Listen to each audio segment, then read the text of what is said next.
Okay, so we have completed our value scales and are ready to apply our knowledge of value and basic shading to create a project called Words with Value.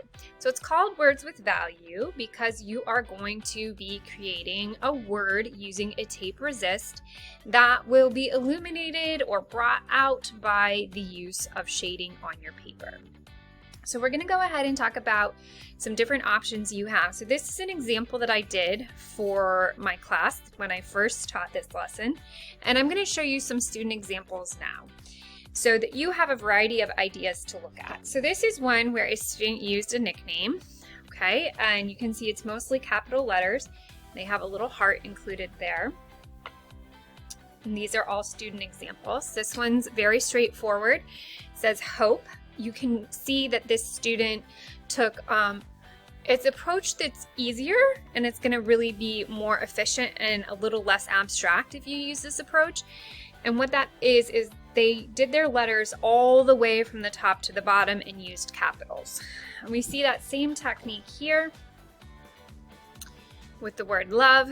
And then this is another example using the word math, where the student was able to work a little more creatively using different pieces of tape to divide up the sections to hit the criteria of the rubric. So on your rubric, it says you have to have a word consisting of 3 to 5 letters and 7 defined shapes, which means you have 7 areas that are taped off and masked off from another area.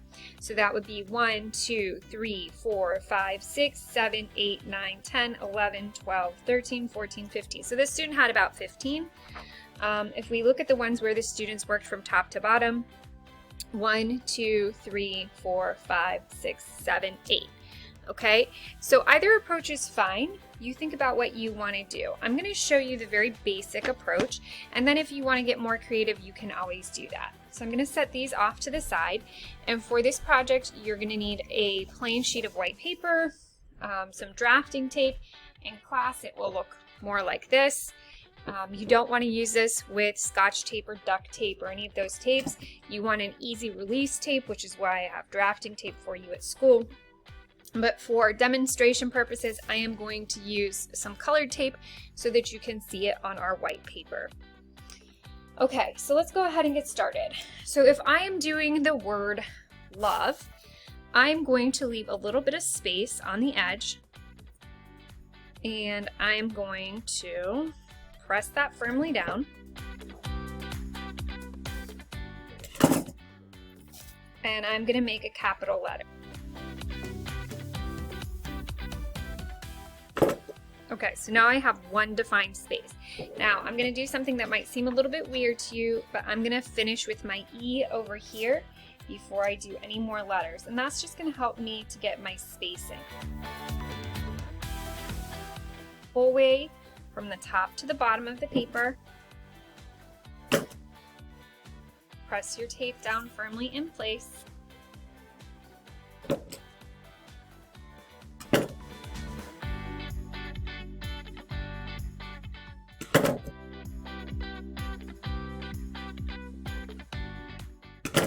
Okay, so now I know I have this much space left to do my O and my V. So I'm going to do my O next. I'm just going to leave a little bit of space there to separate the two words, or the two letters, I should say. It's going to be a very narrow O. And of course, you can do any school-appropriate 3 to 5 letter word.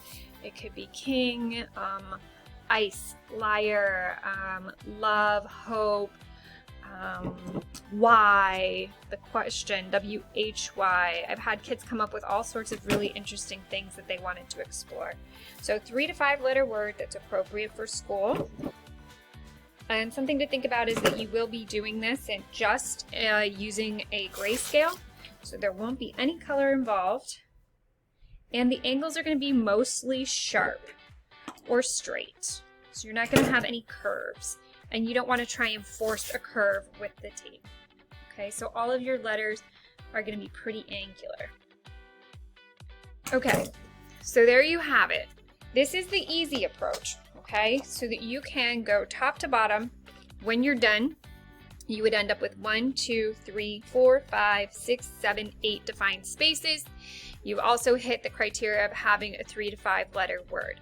Now I'm going to show you some other ways I've laid things out, some examples I did in person in class, so that you can take a look at those as well. Okay, so here's an example I did in class, a little less straightforward. I did the word art. You can see that it's off to an angle. I didn't go top to bottom. I worked in some lowercase letters.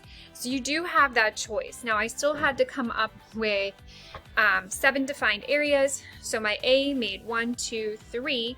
I added a piece of tape here for 4. This would be 5, 6, 7, 8, 9, 10.